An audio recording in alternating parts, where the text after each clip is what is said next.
Hi, I'm Neil of Team Teacher, teaching, living and raising a family in China.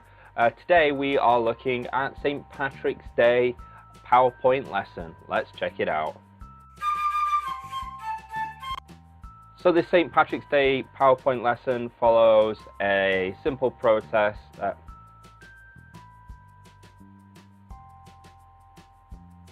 This St. Patrick's Day PowerPoint lesson follows a simple process of presentation, practice and production, and I'll go through kind of how I approach this so you're able to get going with this PowerPoint just in the way that I would as well.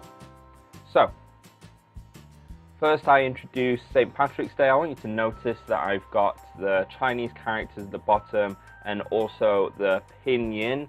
That is because St. Patrick's Day is probably not that well known in China, so for this particular PowerPoint lesson I have included the Chinese characters and the pinyin. The pinyin mostly being because a lot of my students are very young. We're talking primary, elementary age, from grade 1, and they probably don't even know many of these characters, so the pinyin might know a little bit.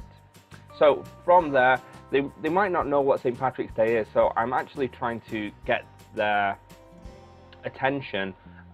So what I will do is once I tell them about St. Patrick's Day, give them the name, I'm actually going to go straight into a YouTube video about St. Patrick's Day. I've used different ones. There's history ones, but the one that I found tend to work the most is there's like a tourism board one, and if you click on the picture here it will take you to the YouTube, but you could also copy the link and download it yourself. But this tourist board one looks at St. Patrick's Day and kind of all the fun things that happen during St. Patrick's Day in a family-friendly way, and also it looks at Dublin but also around the world as they go about lighting different landmarks, including the Great Wall of China, in green. I'll also probably do another video of Irish dancing as well, because that always tends to amaze the students, and then I'm going to go back into doing some presentation. So with the presentation, basically it's me doing a very quick description of St. Patrick's Day, and what you'll see is the words that are the largest in the slides. These are my target language, these are my vocabulary. So Ireland, I will be doing the pronunciation and counting it out on my fingers for the syllables.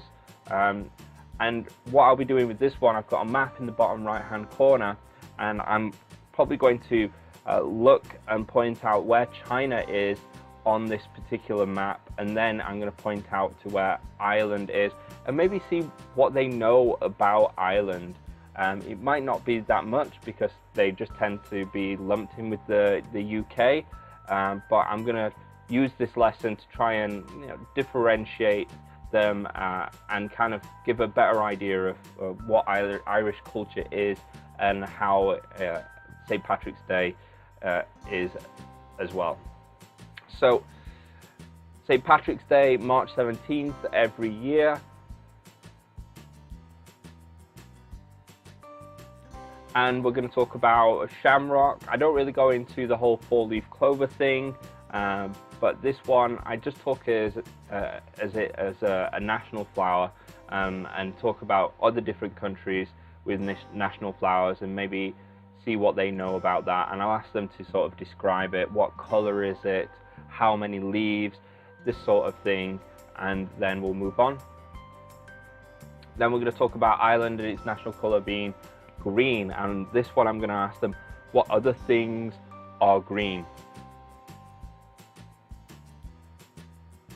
And then we're going to look at one of the most famous things about St. Patrick's Day is the leprechaun. Now I was going to do like the leprechaun story, and I have a couple of slides and PPTs and videos of the leprechaun story, but the actual story can be a little bit too advanced, especially for the younger students that generally aren't that familiar with sort of leprechauns. So when I approach leprechauns, I just talk about them as being like a magical person that's very happy, and they sing and they dance like a Irish Harry Potter in a way, and that always seems to trigger some light bulbs, and they kind of get the idea of this kind of magical little person.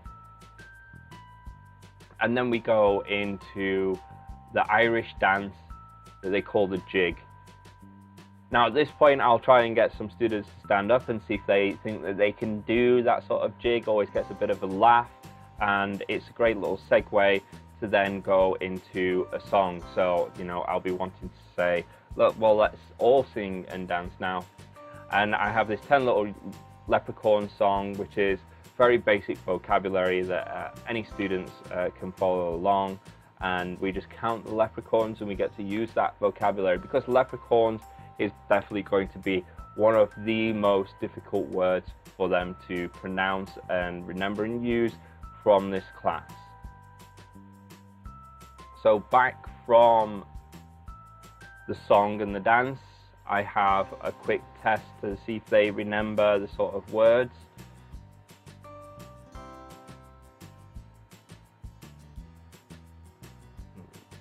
No, it's not the teacher.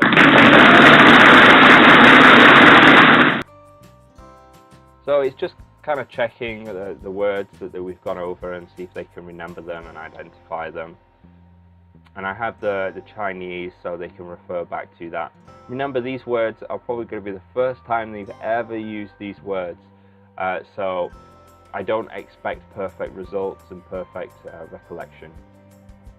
And then I've got this fun little St. Patrick's Day story. They're all generally familiar with the Muppets, so I just read along, Happy St. Patrick's Day, and I'll get them to read along as well. They probably don't know what pinch is, so I'm going to actually demonstrate what Pepe the lobster is actually doing to Kermit. You've got to be careful here, especially with the young ones, because they're going to be wanting to pinch other students as well. So try not to encourage that. Why? Because you don't have green clothes. I am green. You have no clothes. It's very funny.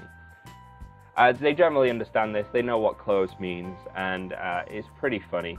So it's a good little story that's not all tied up in the mythology around the St. Patrick's Day story. So it's non-secular, it's funny, and it reinforces a couple of the language points. And then we go into another song. We do the Leprechaun Dance by Tea Boomers. So back from the song, we do it a couple of times. We then do a memory match game. So this game, basically, I instruct the students to tell me what square they want. They want A, and they want C. So I tell them to choose two, but they are not the same. So I click the X, and it goes back. I have to click B, A, 2, they are the same. So you have a quick example slide, and then you can just go into the actual slides and do the game. So you want to be matching them up. You can have them actually use the vocabulary words. So they talk about leprechaun and leprechaun, and use leprechaun is in I.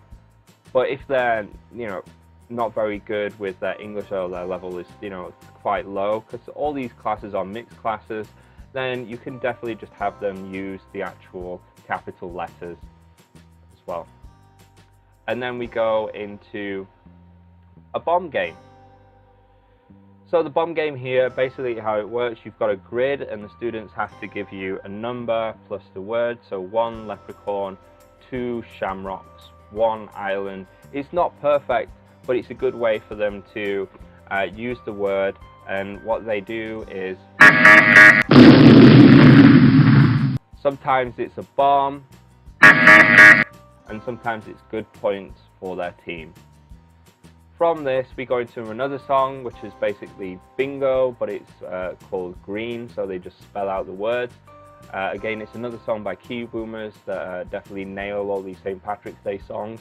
And then I have a craft basically this one's really easy. They can use their books. They just draw an outline along on their hands, and they draw that in to make this magical leprechaun. There's many other crafts, and I've done many different ones, but this one is the one that I've concluded because it involves the least amount of resources and materials, and it can be adapted to any of these large classes.